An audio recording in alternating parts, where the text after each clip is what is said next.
20 వచనాల వరకు మనము మార్చి వచ్చినాము చదువుకుందాం.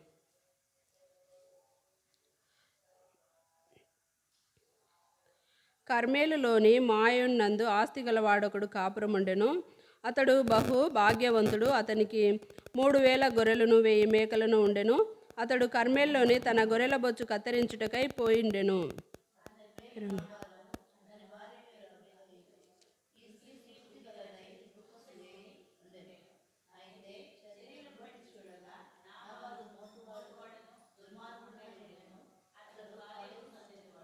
నాబాలు గొర్రెల బొచ్చు కత్తెర వేయించుచున్నాడని అరణ్యమందున్న దావీదు విని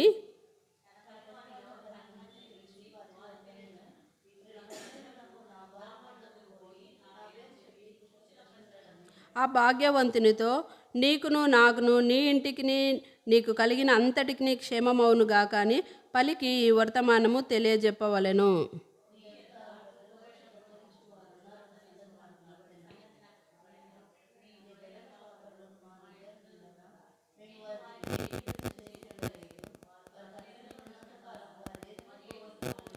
నీ పనివారిని నీవు అడిగిన ఎడల వారు అలాగూ చెప్పుదురు. కాబట్టి నా పనివారికి దయచూపుము. శుభదినమున మేము వచ్చితిమి కదా. నీకు ఇష్టం వచ్చినట్టు నీ దాసులకును నీ కుమారుడైన దావీదునకును ఇమ్ము.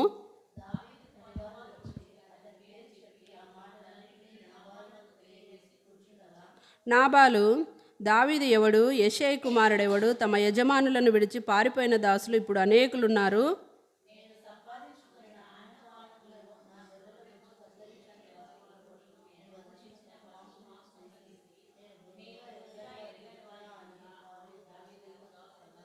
దావీదు పనివారు వెనుకకు తిరిగి దోవ పట్టుకొని పోయి అతనికి ఈ మాటలన్నీ తెలియజేసిరి.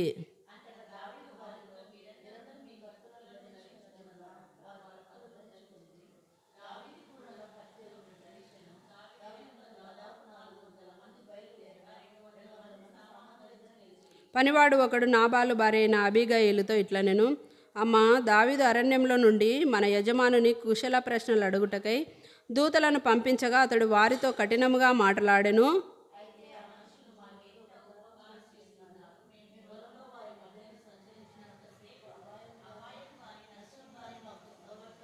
మేము గొర్రెలను కాయచున్నంతసేపు వారు రాత్రింపగళ్ళు మా చుట్టూ ప్రాకారంగా ఉండిరి.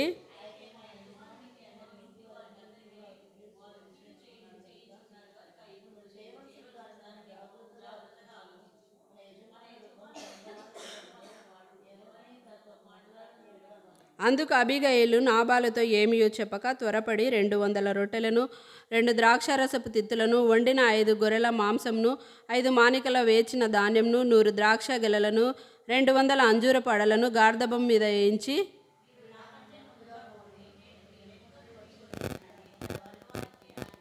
గార్ధబం మీద ఎక్కి పర్వతపు లోయలోనికి వచ్చుచుండగా దావీదును అతని జనులను ఆమెకు ఎదురుపడిరి. ఆమె వారిని కలుసుకొనెను. ప్రార్థన చేసుకుందాం. ప్రేమ నమ్మకమైన ప్రియ పరలోకపు తండ్రి, ఇక సాయంకాల సమయంలో నేను సిస్టర్స్ మీటింగ్ కొరకై మమ్మల్ని నీ సన్నిధానంకు చేర్చినందుకే నీకు వందనాలు స్తుతులు చెల్లించుకుంటున్నా. దయగల తండ్రి ప్రభా, ఇది నమ్మున ప్రభా, నాతో మీరు స్పష్టంగా మీరు మాట్లాడుతురండి. నీ యొక్క వాక్యం ద్వారా మా జీవితాలు ప్రభా మేము సరి చేసుకుంటకు ఆ విధంగా ప్రభా నీ జీవ గ్రంథంలో వ్రాయబడిన స్త్రీల గురించి తెలుసుకుంటున్నాం ప్రభా. నేను ఆ ప్రకారము మా జీవితాలు కూడా మేము నడుచుకున్నట్లు సహాయపడుతురండి ప్రభా. దయగల మా తండ్రి నిలబడి నన్ను కూడా మీరు బలపరుస్తురండి. ఐగురాలు అల్పురాలను ప్రభా, అవును ప్రభా, ఎందుకు పనికిరానటువంటి దాన్ని ప్రభా, నేను నీ యొక్క రక్తం చేత నన్ను కూడా శుద్ధీకరించండి. నీ యొక్క 200 ఆత్మలతో నన్ను నింపుతురమ్మని నీ సన్నిధిలో ప్రార్థించి వేడుకుంటున్నాను. కనిపించి కనపరానందకర శక్తులను ప్రభు నజరేయుడైన యేసుక్రీస్తు నామములో లయపరుస్తురండి, బంధిస్తురండి. గొప్ప దేవ, నీ పాదాలకు వందనాలు స్తుతులు చెల్లించుకుంటూ ఈ కొద్ది సమయాన్ని దీవెనకరంగా చేయమని యేసుక్రీస్తు నామంలో స్తుతించి ప్రార్థించి అడిగి వేడుకుంటున్నాం తండ్రి, ఆమేన్. పోయిన వారము మనము దావీదు భార్య అయిన మీకాలు గురించి మనము ధ్యానించుకున్నాము. ఈ దినమున అబీగయీలు కూడా దావీదుకు భార్య అవుతుంది. ఎట్లా అవుతుంది దావీదుకు భార్య అంటే ఈరోజు మనము ధ్యానించుకుంటే ఇక్కడ లేఖన భాగంలో మనము చూసుకున్నట్లయితే ఇక్కడ 25వ అధ్యాయంలో 2వ వచనంలో కర్మేలులోని మాయోన్నందు ఆస్తి గలవాడొకడు కాపురముండెను. అతడు బహు భాగ్యవంతుడు. అతనికి 3000 గొర్రెలను 1000 మేకలను ఉండెను. అతడు కర్మేలులో తన గొర్రెల బొచ్చు కత్తిరించుటకై పోయిండెను. అతని పేరు నాబాలు. అతని భార్య పేరు అబీగయిలు. అతని పేరు ఏం పేరు? నాబాలు. అతని భార్య పేరు అబీగయిలు. అబీగయిలు అనే ఆమె గురించి మనము ఇది ధ్యానించుకుంటాం. ఈ స్త్రీ సుబుద్ధి గలదై రూపవశై ఉండెను. అయితే చర్యలను బట్టి చూడగా నాబాలు మోటువాడు దుర్మార్గుడును. తన భర్త ఎలాంటి వాడంటే మోటువాడు దుర్మార్గుడు. అతని పేరు నాబాలు. అలాంటి భర్త ఆమెకున్నాడు. ఎవరికి? అబీగయిలుకు. అబీగయిలు ఎలాంటిదంటే ఆమె సుబుద్ధి గలది రూపసేయుండును. సుబుద్ధి గలది అంటే మంచి బుద్ధి గలది, మంచి జ్ఞానం గల స్త్రీ. దేవుని ఆ యొక్క ఉగ్రత నుండి ఏ విధంగా తన కుటుంబాన్ని కాపాడుకుంది ఆమె అని మనం ఈ దినాన మనము ధ్యానించుకున్నాము. యొక్క ఉగ్రత నుండి ఎట్లా కాపాడుకుంది, జ్ఞానం చేత తన ఇల్లు కట్టుకుంది. సామెతల గ్రంథంలో మనం చూసుకున్నట్లయితే సామెతలు 14:1 జ్ఞానవంతురాలు తన ఇల్లు కట్టును. చాలమా. జ్ఞానవంతురాలు తన ఇల్లు కట్టును. తన ఇల్లు కట్టునంటే ఈమెకు ఇల్లు లేక కాదు, ఆత్మీయంగా తన ఇంటిని, తన జీవితాన్ని ఏ విధంగా కట్టుకుంది, తన యొక్క జీవితము పాడైపోకుండా, తన యొక్క జీవితము వ్యర్థం కాకుండా, తను ఈ లోకంలో నుండి నశించిపోకుండా తన యొక్క ఇంటిని ఏ విధంగా కట్టుకుంది అనే దాని గురించి మనము ధ్యానించుకుందాం. జ్ఞానవంతురాలు తన ఇల్లు కట్టును. సామెతలు 14:1 ఆ విధంగా జ్ఞానం చేత తన ఇంటిని, తన ఆత్మీయమైన ఇంటిని ఏ విధంగా ఈ స్త్రీ కట్టుకుంది, తనకు వచ్చిన ఆ యొక్క ఉగ్రతను, ఆ శ్రమను ఏ విధంగా ఎదుర్కొంది అనే దాని గురించి మనము తెలుసుకుందాం ఈ దినాన. ఇక్కడ మనం చూసుకున్నట్లయితే ఆమె ఎలాంటిది అని చెప్పుకున్నాం? సుబుద్ధి గలది. సామెతలు 19:15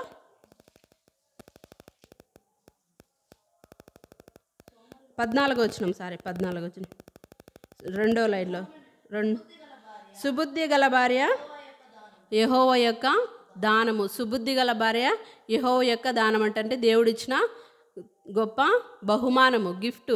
ఆ విధంగా సుబుద్ధి గల భార్య, ఎవరైతే మంచి భార్యగా ఉండి మంచి బుద్ధి కలిగి ఉండేవారో వాళ్ళు దేవుడిచ్చిన బహుమానంగా ఇక్కడ దేవుని వాక్యంలో ఉంది. సుబుద్ధి గల భార్య యెహోవా యొక్క దానము. ఆ విధంగా ఈమె తర్వాత రూపసి. ఆమె చాలా అందమైన వ్యక్తి. ఆమె చాలా అందంగా ఉంటుంది. ఆమె అందంగా ఉంది, తర్వాత మంచి బుద్ధి కలిగింది, తర్వాత ఆమె ఎంతో మంచి లక్షణాలు కలిగింది. తన యొక్క కుటుంబాన్ని ఏ విధంగా కాపాడుకుంది అనేది మనము చూసుకుందాం. తన భర్త అయితే మోటువాడు. భర్త అట్లా ఉన్నాడు, మోటువాడు, దుర్మార్గంగా ఉన్నాడు. ఆమె అయితే చాలా తెలివిపరాలు, చాలా జ్ఞానవంతురాలు, మంచి బుద్ధి కలిగింది. ఎవరికైనా పెట్టే విషయంలో, ఇచ్చే విషయంలో ఆమె చాలా మంచి బుద్ధి కలిగింది. అతడు మోటువాడు, అతడు దుర్మార్గుడు, ఎవరికి పెట్టేవాడు కాదు. తన యొక్క ఆస్తిని తనకుండే దాంట్లో ఎవరికి కూడా ఇచ్చేవాడు కాదు. అలాంటి ఆయనకు ఈమె భార్యగా ఎట్లా ఉందంటే మంచి బుద్ధి కలిగింది. మంచి బుద్ధి ఉండేటోళ్ళు ఎవరికైనా పెడతారు, బాధలో ఆపదలో ఉండే వాళ్ళకు ఎవరికైనా సహాయం చేస్తారు. అదే చెడు బుద్ధి ఉండి చెడు ఉద్దేశం ఉండేటోళ్ళు ఎవరికి కూడా సహాయం చేయలేరు. ఆ విధంగా వీళ్ళ భార్య భర్తల జీవితము. నాబాలు అతని పేరు. ఆ వ్యక్తి ఏమో దుర్మార్గుడుగా ఉన్నాడు, తర్వాత మోటువాడు. అట్లాంటి వ్యక్తికి ఈమె భార్యగా ఉంది అబీగయిలు. ఆమె సుబుద్ధి గలది, మంచి బుద్ధి గలది. ఆమె మంచి బుద్ధి గలది, చాలా అందమైన మనిషి కూడా. ఆమె రూపము చాలా అందంగా ఉంది.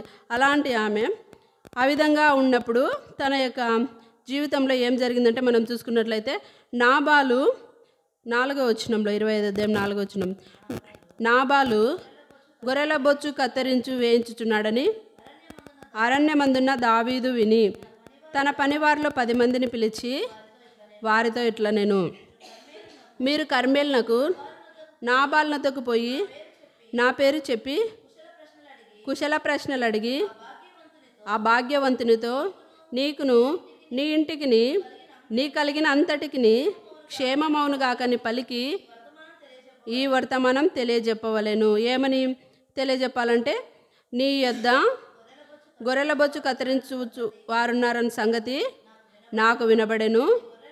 నీ గొర్రెల కాపర్లు మా దగ్గర ఉండగా మేము వారికి ఏ కీడును చేసి ఉండలేదు.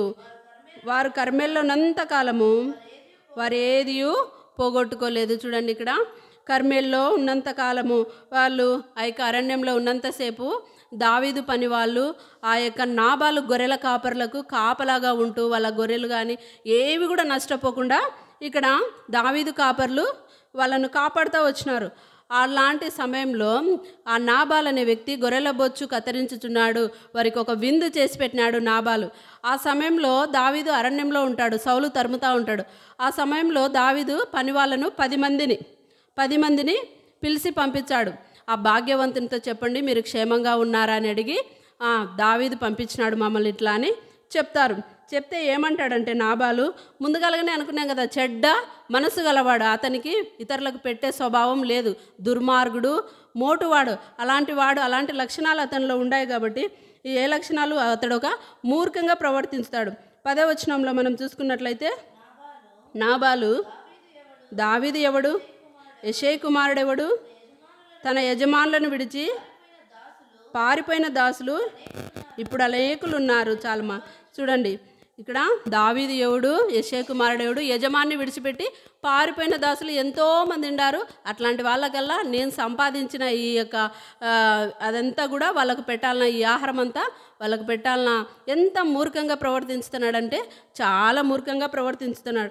ఇక ఆ మూర్ఖత వల్ల ఏం కలుగజేసుకుంటాడు? సామెతల్లో మనం చూసుకున్నట్లయితే 20వ అధ్యాయము 3వ వచనంలో, మూర్ఖుడైన ప్రతివాడు పోరునే కోరును.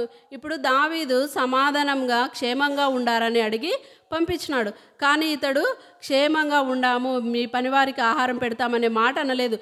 ఇంకా కలహాన్ని అంటే కొట్లాటను, యుద్ధాన్ని కోరుకునే విధంగా అతడు ప్రవర్తించుతున్నాడు. అందుకే మూర్ఖుడైన ప్రతివాడు పోరునే కోరును.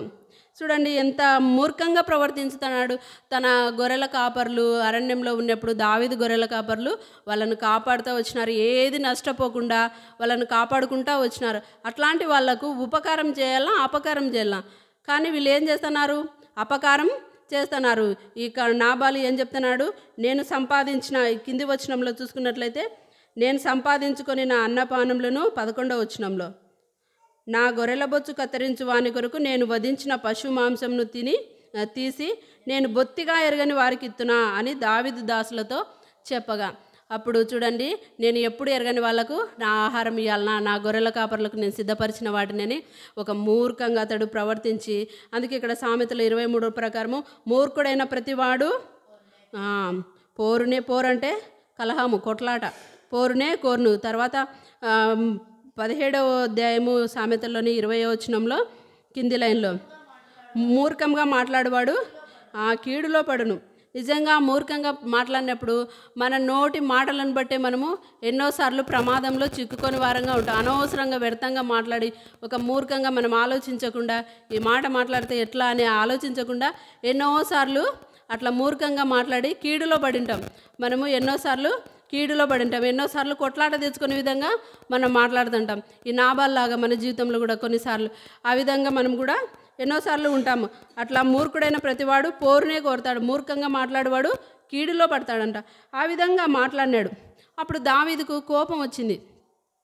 కోపం వచ్చి ఏమని చెప్తాడంటే, ఇక్కడ 13వ వచనంలో 25:1 సమయంలో, అంతటా దావీదు వారితో, మీరందరూ మీ కత్తులు ధరించుకొనుటనగా వారు కత్తులు ధరించుకొనిరి. దావీదు కూడాను కత్తి ఒకటి ధరించెను. చూడండి, ఇంకా దావీదుకు కోపం వచ్చింది. ఆహారం లేక ఉండారు. అప్పటికే తన శిష్యులు తనను వెంబడించిన వారు, సౌలు తరుముతా ఉన్నాడు, అరణ్యంలో ఉన్నాడు. అప్పుడు మేము వీళ్ళకు ఉపకారం చేసినాం కదా, వాళ్ళు కూడా మాకు ఉపకారం చేస్తారని ఒక ఆశతో పని వాళ్ళని పంపించినాడు. అక్కడ నాబాలు గొర్రెల బొచ్చు కత్తిరిస్తున్నాడు, విందు చేసినాడు, మనకు ఆహారం ఇస్తాడు, మీరు పోండి అని ఎంతో ఆశతో పంపించినాడు. కానీ అతడు ఆ విధంగా లేడు. మూర్ఖంగా దావీదేవుడు, యెషై కుమారుడేవుడు, యజమాన్ని విడిచిపెట్టి ఎంతోమంది ఉన్నారు ఇప్పుడు అని ఆ విధంగా మాట్లాడి కలహంను కోరుకుంటాడు. ఆ విధంగా మాట్లాడి వాళ్ళకు వెనక్కి పంపించారు. అప్పుడు దావీదు దాసులు వచ్చి చెప్తారు దావీదుకు, ఇట్లా అన్నాడు అని చెప్పినప్పుడు ఇంకా దావీదుకు కోపం వచ్చి అంతటా ఏమన్నాడు? వారితో, మీరందరూ మీ కత్తులు ధరించుకోండి. చూడండి, మీరందరూ కత్తులు ధరించుకోండి అని చెప్పి వాళ్ళ దగ్గర ఉండే సైనికులకు అందరికీ చెప్పి దావీదు కూడా ఒకటి కత్తి ధరించుకుంటాడు. నిజంగా ఈ లేఖనంలో మనం చూసుకున్నట్లయితే తన యొక్క మూర్ఖత వల్ల నాబాలు ఏం చేస్తున్నాడు? పోరును కోరుకుంటున్నాడు, అంటే కలహంను, కొట్లాటను, వ్యాజ్యంను కోరుకుంటున్నాడు. తాను ఉపకారం చేసిన వాళ్ళకు అపకారం చేయడానికి తలపెడుతున్నాడు. ఆ విధంగా దావీదు అతని సైన్యము కత్తులు ధరించుకొని, ఇక్కడ మనం చూసుకున్నట్లయితే 14వ వచనంలో, పనివాడు ఒకడు నాబాలు భార్య అయిన అబీగయిలుతో ఇట్లా, నేను అమ్మ, దావీదు అరణ్యంలో నుండి మన యజమానుని కుశల ప్రశ్నలు అడుగుటకై దూతలను పంపించగా, చూడండి, అతడు వారితో కఠినముగా మాట్లాడాను. చూడండి, అప్పుడు ఆ యొక్క నాబాలు యొక్క పని వాళ్ళలో ఒకడు ఏమంటున్నాడంటే, అబీగయిల్ దగ్గరికి పరిగెత్తుకుంటూ వచ్చి, అమ్మ, దావీదు అరణ్యంలో ఉండి మన యజమాని కుశల ప్రశ్నలు అడుగుటకై దూతలను పంపించగా అతడు వారితో కఠినంగా మాట్లాడను. ఇంకా నాబాలు యొక్క పని వాళ్ళు చెప్తున్నారు అబీగయిల్తో, అంటే నాబాలు భార్యతో ఏమని చెప్తున్నారంటే 15వ వచనంలో, అయితే ఆ మనుషులు మాకెంతో ఉపకారం చేసి ఉన్నారు. మేము పొలంలో వారి మధ్యను సంచరించినంతసేపు అపాయం కానీ నష్టం కానీ మాకు సంభవింపలేదు. చూడండి, వాళ్ళ పని వాళ్ళకు అర్థమైంది, నాబాలు యొక్క పని వాళ్లకు దావీదు చేసిన ఉపకారం ఏందో అర్థమైంది. అందుకే ఏమని చెప్తున్నారంటే, అమ్మ, చూడండి, ఇక్కడ మనం చూసుకున్నట్లయితే, మేము గొర్రెలను కాయచున్నంతసేపు రాత్రి పగలు మా చుట్టూ ప్రాకారం వల్లే వాళ్ళు ఉన్నారు. ఇంత మంచి ఉపకారం మనకు చేసినారు. అయితే మన యజమానుడు ఎట్లాంటి వాళ్ళు అంటున్నాడంటే, మనం 17వ వచనంలో చూసుకున్నట్లయితే, అయితే మా యజమానునికి అతని ఇంటి వారందరికీ, చూడండి, వారు కీడు చేయ నిశ్చయించున్నారు. నిజంగా కీడునే కోరుకుంటున్నాడు మూర్ఖంగా మాట్లాడి. కాబట్టి వాళ్ళు కీడు చేయనికి నిశ్చయించుకున్నారు. వాళ్ళు మనకు కీడు చేస్తారు, అందరిని కూడా చంపేస్తాడు. దావీదు ఎట్లాంటి వాడు, ఎట్లా యుద్ధం చేసేవాడు, ఇదంతా వాళ్ళకు తెలిసినప్పటికీ కూడా ఎంతో నాబాలు మూర్ఖంగా మాట్లాడి ఆ విధంగా కీడు తెచ్చుకుంటున్నాడు. కాబట్టి ఇంకా మనం చూసుకున్నట్లయితే, కీడు చేయి నిశ్చయించున్నారు కనుక ఇప్పుడు నీవు చేయవలసిన దాన్ని బహు జాగ్రత్తగా ఆలోచించుము. చూడు, అబీగయిలుకు ఒక పనివాడు చెప్తున్నాడమ్మా, ఇదంతా చెప్పినాడు. గొర్రెల కాపర్లు ఈ విధంగా గొర్రెలు కాసుకునేటోళ్ళు, దావీదు ఏం చేసినాడు అదంతా చెప్పి, నేను చెప్పేది బహు జాగ్రత్తగా ఆలోచించుము. మన యజమానుడు బహు పనికిమాలినవాడు. చూడండి, యజమానుని చెప్తున్నాడు, ఇక పనివాడు చెప్తున్నాడు, గొర్రెలు కాసే వ్యక్తి చెప్తున్నాడు, మన యజమానుడు బహు పనికిమాలినవాడు, ఎవరిని తనతో మాట్లాడనీయడు. చూడండి, ఇంకా అబీగయిలుకు చెప్పినాడమ్మా, మన యజమానుడు బహు పనికిమాలినోడు. ఆ దావీదు అరణ్యంలో ఉన్నప్పుడు మాకెంతో ఉపకారం చేసినారు, వాళ్ళు ఎంతో ఉపకారం చేసినారు, మా చుట్టూ రాత్రింబగళ్ళు ప్రాకారం వల్లే ఉన్నారు. అలాంటి వాళ్లకు ఆహారం ఇవ్వకుండా ఎంతో ఏంటంటే మాట్లాడినాడు, పంపించినాడమ్మా అని, బహు పనికిమాలినోడమ్మా అని చెప్పి ఇక పనివాడు చెప్తున్నాడు. అందుకు అబీగయిలు నాబాలుతో ఏమీ చెప్పక, తన భర్త ఎట్లాంటి వాడు, మోటోడు, తర్వాత దుర్మార్గుడు, ఏమి ఇయ్యనియడు ఇతరులకు. కాబట్టి ఈమె అతనికి ఏం చెప్పలే, తన భర్తకి ఏం చెప్పకుండా ఒక మంచి తీర్మానం చేసుకుంది. అందుకే మనం ఫస్ట్ చదువుకున్నాం సామెతలు 14లో, జ్ఞానవంతురాలు తన ఇల్లు కట్టును. చూడండి, జ్ఞానంతో ఆమె ఏ విధంగా ప్రవర్తిస్తుందంటే, తన యొక్క జ్ఞానంతో ఆమె. అందుకు అబీగయిలు నాబాలుతో ఏమీ చెప్పక త్వరపడి 200 రొట్టెలను, 2 ద్రాక్షారసపు తిత్తులను, వండిన 5 గొర్రెల మాంసంను, 5 మానికల వేచిన ధాన్యంను, 100 ద్రాక్ష గెలలను, 200 అంజూర పడలను గార్ధబముల మీద వేయించి నాకంటే ముందుగా పోవుడి తన పని వాళ్ళకు చెప్తుంది. అన్నీ కూడా సిద్ధపరచుకొని తన భర్తకి ఏం చెప్పలే, ఎందుకంటే ఏమన్నా చెప్తే వద్దంటాడు, ఇయ్యొద్దంటాడు. కాబట్టి ఆమె ఏం చెప్పకుండా ఆమె ఏం చేసిందంటే, అన్ని ఆహారం అంతా సిద్ధపరచుకొని తన పని వాళ్ళని నాకంటే ముందుగా మీరు వెళ్ళండి అని చెప్పి ఆమె కూడా వెళుతుంది. ఆమె పని వాళ్ళు దావీదుకు ఎదురు పడతాడు. అంతకు మునుపు దావీదు నాబాలున కలిగిన దాని అంతట్లో ఏదీ పోకుండా ఈ అరణ్యంలో అతని ఆస్తి అంతయు నేను వ్యర్థంగా కాయచూ వచ్చి తిని ఉపకారం నాకు అపకారం చేయుచున్నాడే అని అనుకొని, తనకున్న వారిలో ఒక్క మగపిల్లనైనను తెల్లారినప్పటికీ నేనుండనియ్యను. చూడండి, దావీదు ఏమనుకుంటున్నాడంటే, తెల్లారేసరికి ఒక్క మగపిల్లని కూడా నేను ఉండనేను, అందరినీ కూడా చంపేస్తానని తనకు ఎంతో బాధ అనిపించింది. ఆపదలో ఉన్నప్పుడు, ఆకలితో ఉన్నప్పుడు ఆహారం పెట్టడానికి నాబాలుకి ఇష్టం లేదు. ఎందుకంటే అతడు మోటువాడు. అతని మాటలోనే, అతని పేరులోనే ఉంది మోటువాడు, దుర్మార్గుడు. కాబట్టి దావీదుకు ఎంతో బాధ కలిగింది. దావీదుకు బాధ కలిగి ఏమంటున్నాడంటే ఇక్కడ, తెల్లవారున్నప్పటికీ ఒక మగపిల్లనైనను తెల్లవారినప్పటికీ నేను ఉండనియను, లేదా దేవుడు మరి నాకు గొప్ప అపాయము దావీదు శత్రువులకు కలగజేయునుగాక అని ప్రమాణం చేసి ఉండెను. అబీగయిలు దావీదును కనుగొని 23వ వచనంలో గార్దబం నుండి త్వరగా దిగి దావీదునకు సాష్టాంగ నమస్కారం చేసి అతని పాదములు పట్టుకొని ఇట్లా, నేను చూడండి పని వాళ్ళను పంపించింది. ముందు ఆహారం అంతా సిద్ధపరిచి పనులను పంపించి వాళ్ళ వెనక ఈమె కూడా పోయింది. పోయినప్పుడు ఇక్కడ దావీదు ఎదురుపన్నాడు. దావీదును కనుగొని గార్దబం మీద నుండి త్వరగా దిగి దావీదుకు సాష్టాంగ నమస్కారం చేసి అతని పాదములు పట్టుకొనేను. చూడండి ఆమె ఎంత తగ్గించుకుంది తన జీవితంలో. తాను ఆ యొక్క నాబాలు ఆ కర్మేల్లో మాయంలో అతడు ఎంతో ఆస్తిపరాడంట. అంత మంచి ఆస్తి ఉన్నప్పుడు కూడా ఆమె ఎంత మాత్రం కూడా దావీదును చూసి ఆమె తగ్గించుకొని తాను దిగి ఆ గార్దబం నుండి త్వరగా దిగి దావీదునకు సాష్టాంగ నమస్కారం చేసి అతని పాదములు పట్టుకొని. నిజంగా మనము వాక్యంలో చూసుకున్నట్లయితే లూకాసు వార్తలో తను తాను హెచ్చించుకొని వాడు తగ్గించబడును. అందరికీ తెలిసిన లేఖన భాగమే.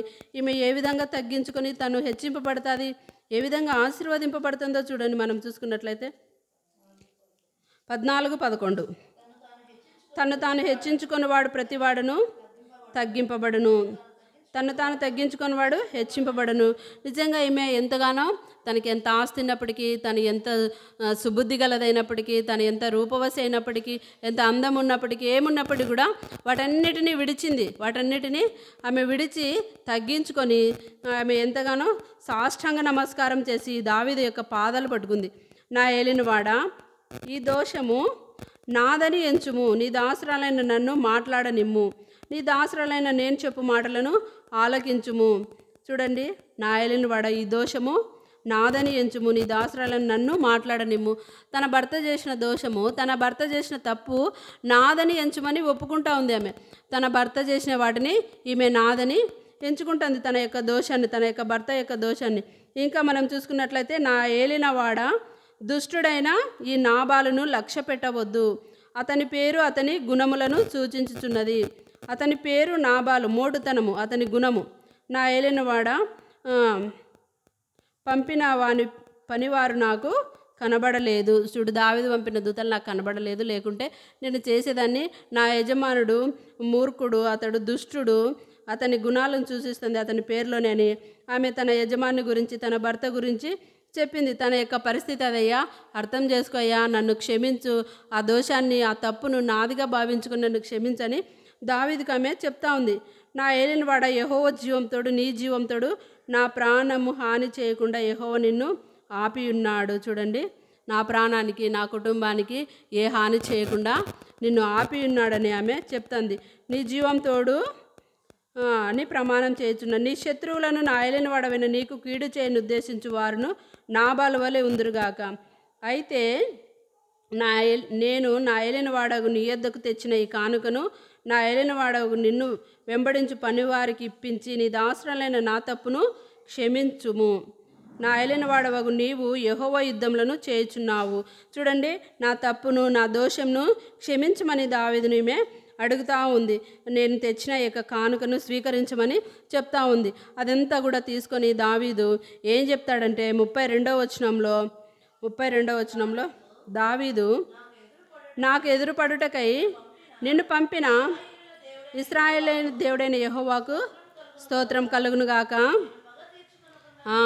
నేను పగ తీర్చుకొనకుండాను ఈ దినం నా ప్రాణం తీయకుండాను నన్ను ఆపినందుకై నీవు ఆశీర్వాదం నొందుదుగాక.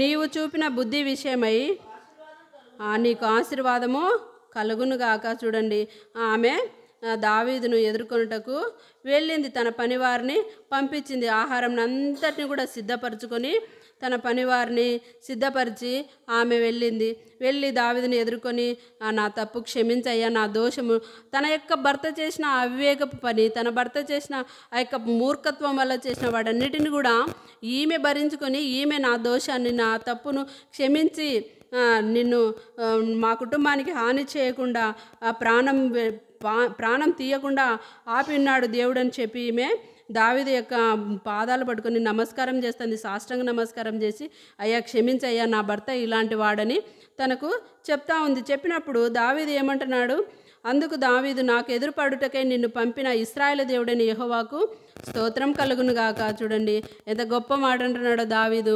వారిని చంపకుండా తన యొక్క సైన్యాన్ని, మీరు కత్తులు ధరించుకోండి, నేను కూడా ఒక కత్తి ధరించుకునని పోయినాడు. వాళ్ళందరినీ తెల్లారేసరికి ఒక్క మగ పిల్లవాడు కూడా ఉండకూడదు, నాబాలుకు అందరినీ చంపాలని బయలుదేరిపోయినప్పుడు అబీగయలు తన ఎంతో జ్ఞానంతో తన యొక్క పని వాళ్ళతో కలిసి ఆహారం తీసుకొని వచ్చి దావీదుని ఎదుర్కొని ఆ యొక్క దోషాన్ని, తప్పును అంతటిని కూడా ఆమె ఒప్పుకొని ఆ ఆహారాన్ని సిద్ధపరిచిన వాటన్నిటిని కూడా దావీదు పనివారికి ఇచ్చినప్పుడు దావీదు ఏం చెప్తున్నాడు, నేను పగ తీర్చుకొనకుండా ఈ దినంన ప్రాణం తీయకుండా నన్ను ఆపినందుకై, చూడండి, నన్ను ఆపినందుకై నువ్వు ఆశీర్వాదం నొందుదుగాక, నువ్వు చూపిన బుద్ధి విషయమై నీకు ఆశీర్వాదము కలుగునుగాక. నీవు త్వరపడి నన్ను ఎదుర్కొనకపోయినడలా నీకు హాని చేయకుండా నన్ను ఆటంకపరిచిన ఇశ్రాయేలు దేవుడని యెహోవా జీవం తోడు, తెల్లవారులోగా నాబాలునకు మగవాడొకడును విడువబడునన్న మాట నిశ్చయము. చూడండి, నువ్వు గిన త్వరపడి రాకపోయింటే ఖచ్చితంగా అందరూ తెల్లారేసరికి ఒక్క పురుషుడు కూడా ఉండడు, అందరినీ కూడా సంహరించవని అని దావీదు చెప్తున్నాడు. తన యొద్దకు ఆమె తెచ్చిన వాటిని ఆమె చేత తీసుకొని, నీ మాటలు నేను ఆలకించి నీ మనవి అంగీకరించి తిని సమాధానంగా నీ ఇంటికి పొమ్మని ఆమెతో చెప్పాను. చూడండి, తను ఎంతగానో ఒప్పుకొని ఆహారాన్ని అంతటిని కూడా తీసుకొని దావీదుకి విషయం అంతా చెప్పినప్పుడు దావీదు ఆమెతో ఏమంటున్నాడంటే, అవన్నీ తీసుకొని నీ మాటలు నేను ఆలకించి నీ మనవి అంగీకరించి తిని సమాధానంగా, ఇంకా నువ్వు ఏ కలవరం పెట్టుకోకుండా నీ వాళ్ళను, నీ కుటుంబాన్ని నేను ఏం చేయను అని చెప్పినప్పుడు ఆమె సమాధానంగా ఇంటికి పోతుంది. ఇంటికి పోయిన తర్వాత ఏం జరుగుతుందంటే, తిరిగి ఇంటికి పోయినాక అబీగయలు తిరిగి నాబాలు వద్దకు రాగా, రాజులు విందు చేసినట్లు అతడు ఇంటిలో విందు చేసి త్రాగుచూ బహు సంతోషించుచు మత్తుగా ఉండను. చూడండి, భార్య ఏమో అట్లా వెళ్ళిపోయింది. ఎందుకంటే మన మీదికి దావీదు వస్తున్నాడు, అందరినీ చంపేస్తాడు, దావీదు ఎలాంటి వాడో తెలుసు కాబట్టి ఆమెనేమో ఆ విధంగా ఉంటే, ఇతనేమో రాజులు విందు చేసుకున్నట్లు విందు చేసుకుని తినుచూ త్రాగుతూ సంతోషంగా మత్తుగా ఉన్నాడు. ఈ విషయం అంతా చెప్పదు ఆమె, ఎందుకంటే మత్తులో ఉన్నప్పుడు ఏం అర్థం కాదు ఇతనికి, ఇతడు ఒక మూర్ఖుడు అనేసి ఆమె ఏం చేసిందంటే తెల్లారినాక చెప్పింది. తెల్లవారినాక సంగతి చెప్తుంది. 37వ వచనంలో, ఉదయంన నాబాలునకు మత్తు తగ్గినప్పుడు అతని భార్య అతనితో ఆ సంగతులను తెలియజెప్పగా భయం చేత అతని గుండె పగిలేను, అతడు రాతి వలె బిగుసుకపోయాను. తర్వాత 10 దినములైన తర్వాత యెహోవా నాబాలును మొత్తగా అతడు చనిపోయాను. చూడండి, దావీదు ఏం చేయలే కానీ దేవుడే అతన్ని మొత్తినాడు. అతని గుండె పగిలి రాతి వల్ల బిగుసుకొని పోయి 10 రోజులకు అతడు చనిపోయినాడు. చనిపోయిన తర్వాత నాబాలు చనిపోయినని దావీదు విని, యెహోవా నాబాలు చేసిన కీడుకు అతని తల మీదకి రప్పించిన గనుక తన దాసుడైన నేను కీడు చేయకుండా నన్ను కాపాడి నాబాలు వలన నేను పొందిన అవమానం తీర్చిన యెహోవాకు స్తోత్రం కలుగును గాక. తర్వాత దావీదు అబీగయలును పెళ్లి చేసుకున్న వాళ్ళని ఆమెతో మాట్లాడడానికి తన భర్త చనిపోయినాడని దావీదు నాకు తెలిసిన తర్వాత కర్మెల్లో ఉండే అబీగయలు వద్దకు పంపుతాడనమాట. పంపినప్పుడు ఆమె లేచి సాగిలపడి, మళ్ళీ ఇక్కడేమే సాగిలపడుతుంది, నా ఏలిన వాని చిత్తము, నా ఏలిన వాని సేవకుల కాళ్ళు కడుగుటకు నా ఏలిన వాని దాసురాలకు నేను సిద్ధంగా ఉన్నాను. చూడండి, సిద్ధంగా ఉన్నానని చెప్పి ఆమె త్వరగా లేచి గార్ధబం మీద ఎక్కి తన వెనుక నడుచుచున్న 5 పనికత్తెలతో కూడా దావీదు పంపిన దూతల వెంబడి రాగా దావీదు ఆమెను పెళ్లి చేసుకొనేను. నాబాలు చనిపోయిన తర్వాత దావీదు ఆమెను వివాహం చేసుకుంటూ వచ్చినాడు, తాను ఆశీర్వదింపబడతా వచ్చింది. అందుకే ఇక్కడ పైన మనము 33వ వచనంలో నీవు ఆశీర్వాదం నొందుదుగాక, చూడండి, నీవు ఆశీర్వాదం నొందుదుగాక. ఆమె ఆశీర్వదింపబడిన స్త్రీగా ఉంటుంది. తను ఎంతో జ్ఞానం చేత ఆ యొక్క ఉగ్రతను దావీదు ఆ యొక్క ఉగ్రతను ఆమె తప్పించుకుంటూ వచ్చింది. తన ఆత్మీయమైన ఇంటిని కట్టుకుంటూ వచ్చింది. మనం కూడా మన జీవితాల్లో ఎన్నోసార్లు కొందరు భర్తలను లేక చేయకుండా అంటారు, అతడు ఏం చేస్తాలే, ఏం శాత కాదు, ఏం చేయలేడు అని ఎంతో మనము అనుకుంటాం. కానీ కొన్నిసార్లు దేవుడు అది కూడా మనం ఒక పాఠం నేర్చుకోవాలని మన జీవితంలో మనకు ఆ విధంగా మనకు జీవితంలో మనల్ని చేసింటాడు, జతపరిచింటాడు. కాబట్టి ఇక్కడ నాబాల్ అయితే ఎంతో మూర్ఖంగా ఉన్నాడు, దుర్మార్గంగా ఉన్నాడు. అట్లాంటి వ్యక్తితో ఈమె తన యొక్క జీవితంలో ఎన్నో ఎదుర్కొని ఉంటుంది. కానీ ఆమె ఒక మంచి తెలివి కలిగిన స్త్రీగా, ఆమె ఎంతో జ్ఞానం కలిగిన స్త్రీగా తనకు కలగబోయే యొక్క ఉగ్రతను, తనకు కలగబోయే యొక్క ఆ బాధనంతటిని, ఆ శ్రమ అంతటిని కూడా ఆమె ఎదుర్కొంటూ వచ్చింది. ఇది మనము అబీగయల్ ద్వారా నేర్చుకోవాల్సిన విషయాలు. మనం కూడా ఎంతగానో ఆ యొక్క శ్రమల్లో, బాధల్లో, కష్టంలో మన కుటుంబంలో వచ్చిన పరిస్థితిని మనం ఏ విధంగా ఎదుర్కొంటాం? మనం వీళ్ళకు చెప్పడం ద్వారా మనం ఎదుర్కోలేము. కానీ దేవుని ఇంటికి వచ్చి దేవుని ఇంట్లో మొరపెట్టినప్పుడు, మన ఇంట్లో అయినా మనం సమయం ఉన్నప్పుడు దేవుని సన్నిధిలో మనం మొరపెట్టినప్పుడు ఆ శ్రమ నుండి, ఆ ఉగ్రత నుండి దేవుడు మనల్ని తప్పించి కాపాడుతాడు. మన కుటుంబాన్ని, మన భర్తను, పిల్లలను అందరినీ కూడా మనము తప్పించుకున్న వారంగా ఉంటాం ఆ శ్రమ నుండి.